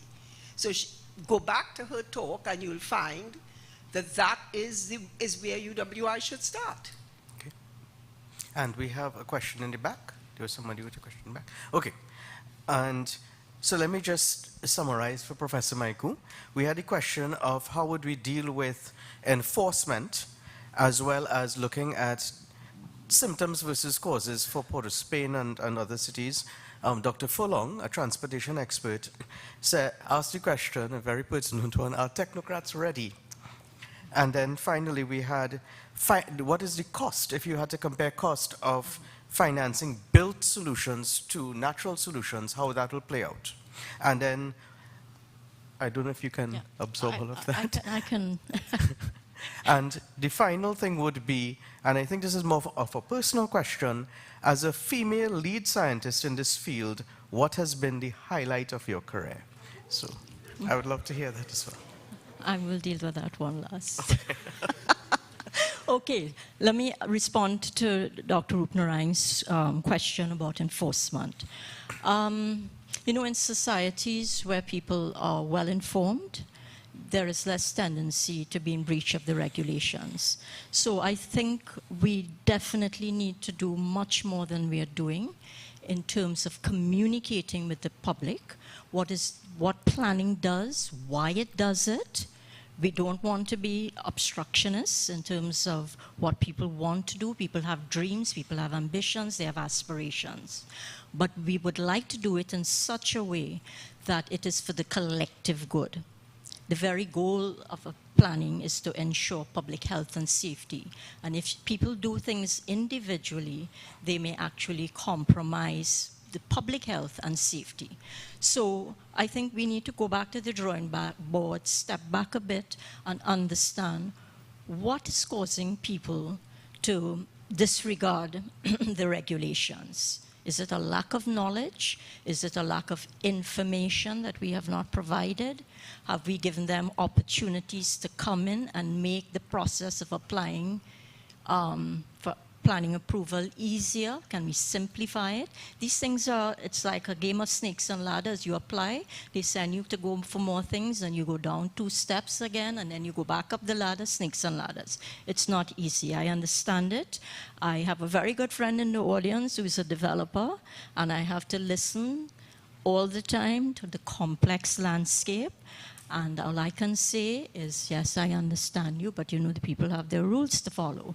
However, I think much more has to be done. In civilized societies, people have knowledge, they are well informed, and they are being fed with the information to make the process simpler. We have to simplify the process. Technocrats being ready. Right.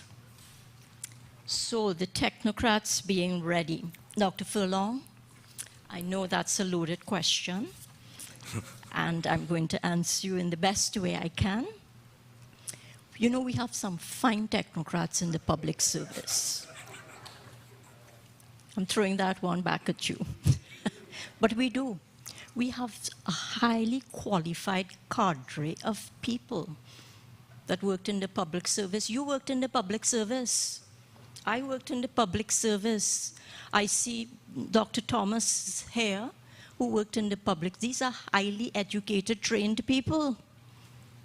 So how come we are not seeing the results always how we would like to see them? Well, I think that these things take time, and we really need an environment that allows us to flourish if we are working in the public service as technocrats. I recognize my colleague from Water Resources, world class, trained in Holland, Delft, Cambridge University, you name it, we have the best in this room. So why is it we are not seeing the results? We need a system that allows us to flourish. Give people space to achieve what they want to achieve. And perhaps that's what the technocrats need. We also need the more senior gatekeepers to give the young people a little chance, to get things done. Okay. And finally, financing costs of built versus natural. Right. So, Dr. Mohan, I know that the built environment will always have a high price tag, and engineering is not cheap. There are engineers in this room. And costing for infrastructure would indicate that it's expensive. Nature-based solutions are, they're cost-effective, they're less expensive, but what you can also do is get co-benefits from the ecosystem-based adaptation, in that you can build sustainability from the ground, get the local communities engaged. Engineering projects, you can't get local people involved. It's much more involved in terms of mathematical formulas and so on. But ecosystem-based adaptation, I know Dr. Gobin is here and she will advocate for that as well. Yes, I think but there are two important measures, and they should be used simultaneously, not separately. The highlight of your career, Professor. Right. Somebody asked the question. Yes. As a lead female scientist, what is the highlight of your career? The highlight of my career. Wow.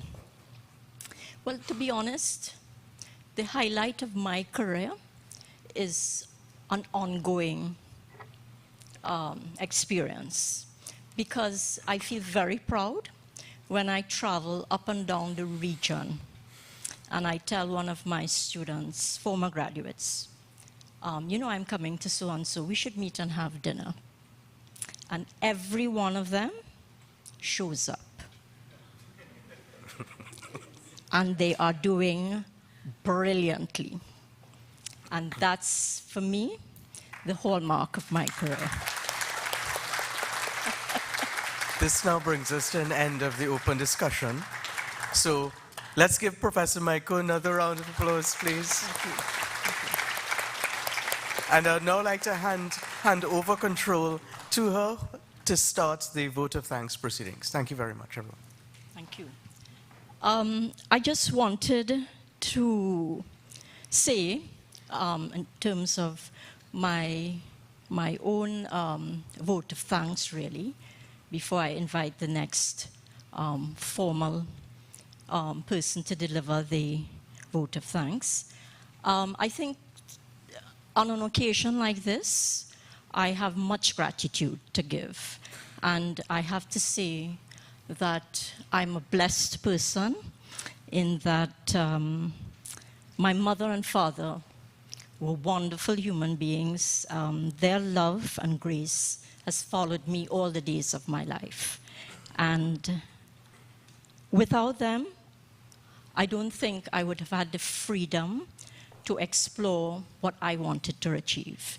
They were always good at allowing me to have my own space, my own time, and my own independence, really, to do what I wanted to do. I also would like to say, to thank my sister Karen, my brothers Marcus and Sheldon, for their love and support over all these years. I think we were always very competitive, but that competition also fired up the desire to do well. My grandparents they are no longer with us, as my mother and father, but they were very instrumental in providing tremendous support for both my parents, who were working people, and so there was a lot of backup and family support. And of course, my aunts, my uncles, all over the world, some of them are here. And there is one aunt in here particularly who, 6 years ago when my dad died, she said, focus on your professorship now. And I was obedient. He died in February, and I focused on my professorship and wrote 5 articles in 5 months. So how do you do that? Well, I was obedient, really. And I had a very good graduate student. She's on the call. She's doing her master's on a scholarship in Washington. And she was really of tremendous support for me in pulling those papers together, bouncing ideas back and forth. And I would also like to say that apart from my tremendous family support, I have very many very, very good friends in the audience today and who have been very supportive up to yesterday. Can I help you with the slides? No, I'm fine. There's that. I want to say thanks to my students who continue to inspire me. And I would also like to say that I have a few mentors who are quite brilliant. My geography teacher, Git Frontline, she's on the call. Brilliant geography teacher. Professor Stout, Valerie Stout, she's in the audience. Brilliant. Always there, ready to talk to me for my PhD defense 25 years ago. At McGill, she is in New York, going through the stats with me. But even now, she takes all my calls, whatever time of day or evening, if I have a question, she's there. Thank you so much, Professor Stout. There is, of course, one of my mentors who has passed, read all my papers, critiqued it, and before she passed, 2 days before, she said, so when are you getting your professorship? I said, well, you know, these things take time, you know. And she said, all will be well. Those were the best words that I ever heard. That's Kay Boland Cumberbatch. And last but not least, there is one person who continues to provide love, wisdom, and I have to say thank you for your graciousness, Helen Alves, fine intellect, the strength of a lawyer. I guess I'm surrounded by lawyers. They keep me on track because lawyers always say never make assumptions. But thank you for your joie de vivre and always willing to celebrate. So there is always champagne to celebrate. And I'm like, why champagne? She says, well, so many awards that you keep getting. And then one day I say, so what is the champagne chilling for?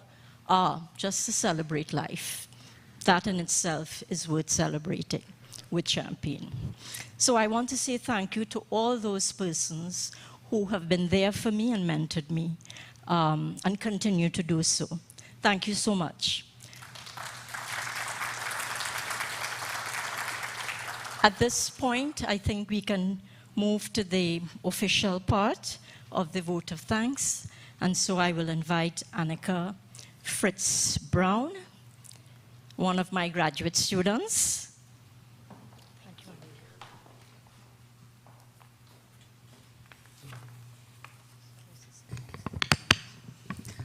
All protocols observed. I have been accorded the privilege of moving one of the votes of thanks this evening, and for this I am very grateful. I also deem it to be an honor that I have been able to witness this occasion of Dr. Mycoo's, Professor Mycoo's ascent. as I am one of her former students. I'd like to acknowledge the contribution of a number of people who have made this evening's function a success, starting first with you, Professor Mycoo. Thanks very much for your very clear, methodical, and well-paced lecture, which highlighted the threat that climate change poses to small island developing states due to our fragility and, as a result, our vulnerability. But you didn't stop there, which was it was outstanding, in that you showed us what we all can do from a practical perspective to really treat with this threat. We heard your call, and we all will act based on the knowledge that we have gained from your lecture. Thank you very, very much. To the Honorable Penelope Beckles-Robinson, Minister of Planning and Development, we thank you for your presence, which is illustrative of the support to Professor Mycoo and to the University of the West Indies St. Augustine campus by extension, and it's illustrative of the commitment of the government of Trinidad and Tobago to this issue. And from Professor Mycoo's lecture, we appreciate that the government is a very important stakeholder in enabling us to be able to act and act now. So thank you very much for your presence. To the members of the Diplomatic Corps, we express our gratitude for your ability to bring a high degree of dignity to any occasion by your mere presence, so we thank you. To Professor Indar Ramnarayan, the acting principal of the University of the West Indies St. Augustine campus, to Professor Derek Chady, the chair of the Open Lectures Committee, and to Professor Edwin Ekmawi, the Dean, I'm sorry if I butchered your name, the Dean of the Faculty of Engineering. We really want to thank you for your commitment to excellence and the support that you have given to faculty, as we have witnessed this evening, to be able to facilitate their research and the dissemination of the very valuable information that is contained from their research. To the Division of Facilities Management and to the Learning Resource Center, we want to thank you for your assistance with the sound, which is critical, and to the general setup and the shaping of the atmospherics of this evening. Thank you very much also for just making the facility available to us. To the Marketing and Committee Office, without your contribution, the knowledge of this evening's lecture would not have been known, and to you we say thank you. Lastly, we would like to thank the specially invited guests and all attendees, members of the media, and all of you, students, etc., who have made this evening possible just by your sheer presence and your support. We really do hope that we all, because I'm including myself in it as well, would be vehicles through whom the message of this evening's lecture, which was just so critical, would be able to reach a wider audience. So thank you very much, and I will turn over to Imani Fairweather Morrison, who will give a vote of thanks, speaking directly to the contribution of Professor Mycoo to the development of her students over the years, who have all become very accomplished professionals. Thank you.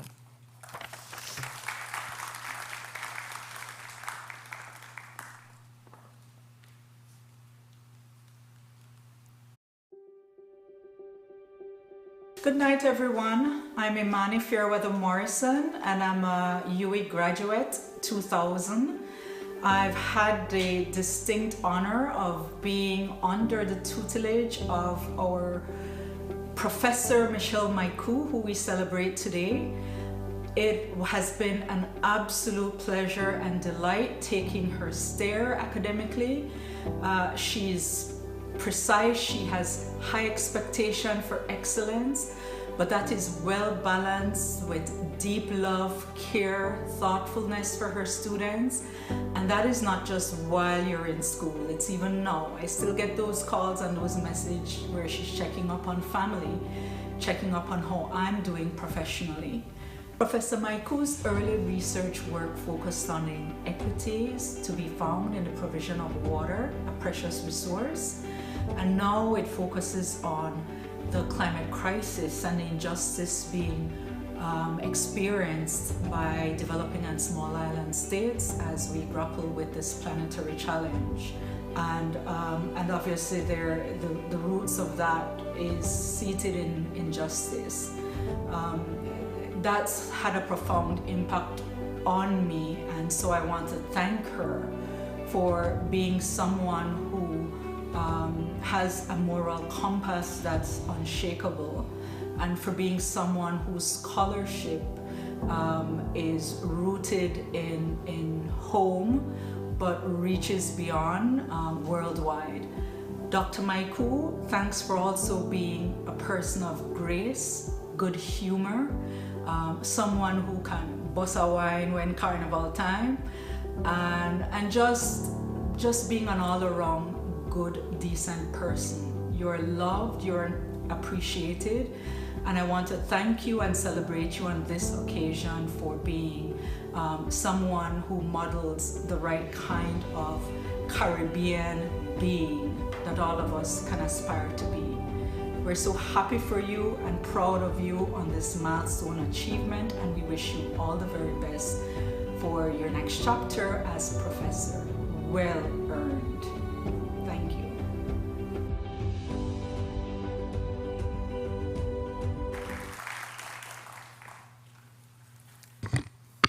Once again, a round of applause for Professor Mycoo.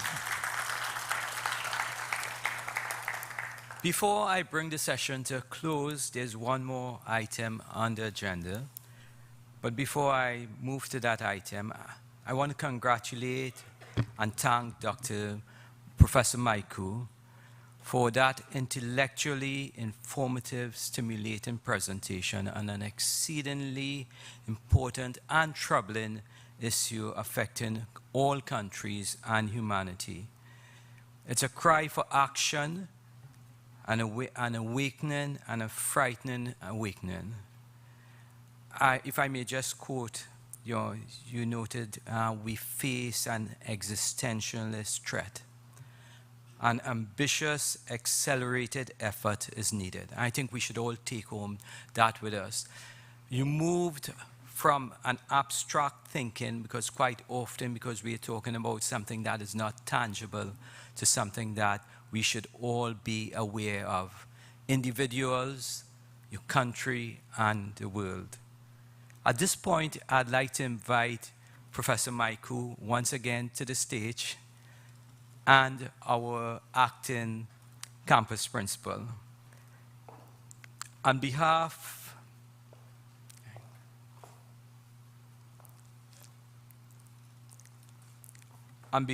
of the Open Campus Lecture Committee, we would like to present you with a token of our appreciation.